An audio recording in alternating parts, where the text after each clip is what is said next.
Number 30 Shafeeka Fathima. 31 முன்னாடி வாங்க.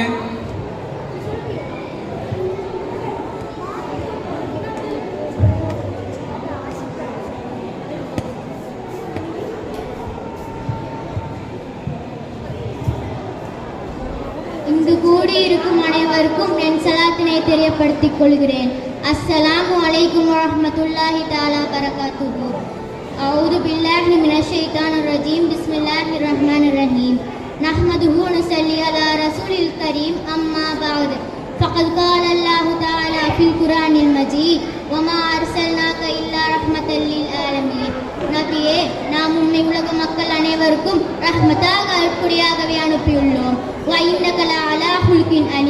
நபியே, நிச்சயமாக நீர் மிக உயர்ந்த மகத்தான நற்குணம் உடையவராக இருக்கின்றீர். நான் தற்பொழுது உங்கள் முன் பேச வந்துள்ள தலைப்பு இறுதி நபியின் வழியும் இன்றைய இஸ்லாமியர்களின் நிலையும். அன்புள்ளவர்களே, இந்த உலகில் நீங்கள் யாருடைய பெயரை கூறினாலும் இரு உதடுகள் ஒட்டி முத்தத்துடன் பெயர் வராது. ஆனால் நமது கண்மணி நாயகம் ஸல்லல்லாஹு அலைஹி வஸல்லம் அவர்களின் பெயரை கூறும்போது இரு உதடுகள் ஒட்டி முத்தத்துடன் வெளிவரும். மாஷா அல்லாஹ். மனித நேயத்திற்கு நேர் வழி காட்ட வந்த நபி அவர்கள் மனித நேயத்துடனும் நீதியுடனும் தாம் வாழ்ந்தது மட்டுமல்லாமல் பிறரையும் அவ்வாறே வாழச் சொன்னார்கள். ஆனால் இன்றைய மனிதர்கள் தாமும் தாம் குடும்பத்தினர்களும் நன்றாக போதும் பிற எக்கேடே கேட்டால் எனக்கெனவென்று வாழ்கிறார்கள். இறை தூதர் ஸல்லல்லாஹு அலைஹி வஸல்லம் அவர்கள் தம் பேரரான ஹசன் இப்னு அலியை முத்தமிட்டார்கள். அப்பொழுது அவர்கள் அருகில் அமர்ந்து கொண்டிருந்த அக்ரவ் இப்னு ஹாஃபிஸ் ரலியல்லாஹு அன்ஹு அவர்கள் கூறினார்கள், எனக்கு 10 குழந்தைகள் இருக்கிறார்கள், அவர்களை ஒரு முறை கூட நான் முத்தமிட்டதில்லை என்றார். அவர்களை ஏறெடுத்தும் பார்த்தவர் இறை தூதர் ஸல்லல்லாஹு அலைஹி வஸல்லம் அவர்கள். அன்பு காட்டாதவர் அல்லாஹ்வால் அன்பு காட்டப்பட மாட்டான் என்று கூறினார்கள். எங்கள் வீடுகளில் 3 மாதங்கள் அடுப்பு பற்றி வைக்கப்படாமலே கழிந்திருக்கிறோம் என்று நபிகள் நாயகம் ஸல்லல்லாஹு அலைஹி வஸல்லம் அவர்களின் மனைவி ஆயிஷா ரலியல்லாஹு அன்ஹா அவர்கள் கூறினார்கள்.